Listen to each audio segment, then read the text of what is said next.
خود لذتی، خیالی زنا، دل اور دماغ میں کسی کے ساتھ وقت گزارنا اور دل اور دماغ میں اپنے وقت کو کسی غیر محرم کے ساتھ گناہوں میں لذتوں کو دینا، یہ سب کچھ کرنا، یہ اس کی ادنا قسم ہے۔ سب سے بنیادی اور پہلی قسم یہ ہے، اور اس سے قلب کے اندر، دل کے اندر ظلمتیں آنی شروع ہو جاتی ہیں اور نور نکلنا شروع ہو جاتا ہے۔ اس کو دل اور دماغ کا زنا کہتے ہیں، اور یہ پہلی سیڑھی بنتی ہے آگے بڑھنے کی۔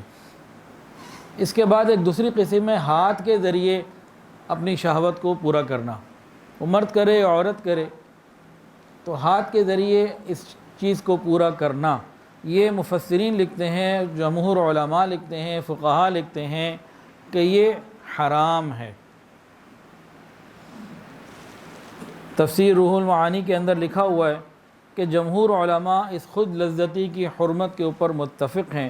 ان کے ہاں یہ چیز فَمَنِ ابْتَغَىٰ وَرَاءَ ذَلِكَ فَأُولَٰئِكَ هُمُ الْعَادُونَ اس میں شامل ہے۔ یہ قرآن کی آیت ہے، اس کا ترجمہ یہ ہاں، جو اس کے علاوہ کوئی اور طریقہ اختیار کرنا چاہیں، جو حلال طریقے کے علاوہ کوئی اور طریقہ اختیار کرنا چاہیں، ایسے لوگ حد سے گزر جانے والے ہیں۔ تو یہ بھی حد سے گزر جانے والوں میں شامل ہے۔ اب اس خود لذتی کے نقصانات کیا ہیں؟ اس کے نقصانات کے بھی کئی پہلو ہیں، جسمانی طور پر بھی اور روحانی طور پر بھی، جنسی طور پر بھی، نفسیاتی طور پر بھی، ہر اعتبار سے اس کے نقصانات ہیں۔ جسمانی طور پر تو پہلا نقصان یہ ہے کہ چہرے کا رنگ پیلا پڑنا شروع ہو جاتا ہے، آنکھوں کے گرد بعض مرتبہ سیاہ حلقے پڑنے شروع ہو جاتے ہیں، خون کی کمی کی وجہ سے مختلف قسم کی وہ طبعی پریشانیوں کے اندر مبتلا ہو جاتا ہے۔ روحانی نقصان کیا ہے؟ چہرے کا نور چھین لیا جاتا ہے، چہرے کے اوپر ایک سیاہی، ایک ظلمت آ جاتی ہے، نیک لوگوں کے پاس بیٹھنے کا، نیک مجالس میں جانے کا دل نہیں کرتا۔ اور اعصابی نقصان کیا ہے؟ اعصاب کمزور ہو جاتے ہیں، کوئی پریشانی آئے ہمت نہیں ہوتی، قوت نہیں ہوتی کہ اس کو آسانی سے انسان اٹھا سکے، تھوڑا کام کرتا ہے جلدی تھک جاتا ہے۔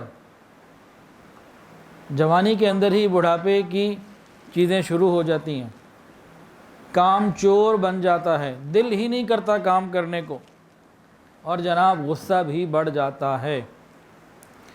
دل اور دماغ پہ جو اثرات آتے ہیں، حافظہ کمزور ہو جاتا ہے، یہ نسیان کا، بھولنے کا مریض بن جاتا ہے۔ ایسے طلباء کی تعلیم میں بڑی رکاوٹ آتی ہے، انہیں پڑھنے کے علاوہ ہر چیز اچھی لگتی ہے، پڑھائی اچھی نہیں لگتی، ذہنی کام کرنے کو دل بڑھتا ہی نہیں۔ اور جسمانی طور پر یہ بھی ہوتا ہے کہ ہاضمے کے مسائل کھڑے ہو جاتے ہیں، یا تو ہوا زیادہ خارج ہونے لگتی ہے، یا قبض کی بیماری ہو جاتی ہے، یا پیشاب کے بعد قطرے آنے لگ جاتے ہیں۔ اس کے علاوہ ایسی کمزوریاں آ جاتی ہیں جو شادی کے بعد زندگی کو مصیبت بنا دیتی ہیں۔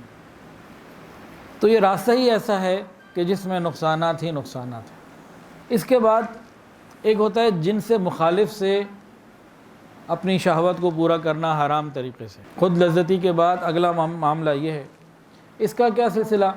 اس میں جو بنیادی چیز ہے وہ ہے اعضاء کا زنا۔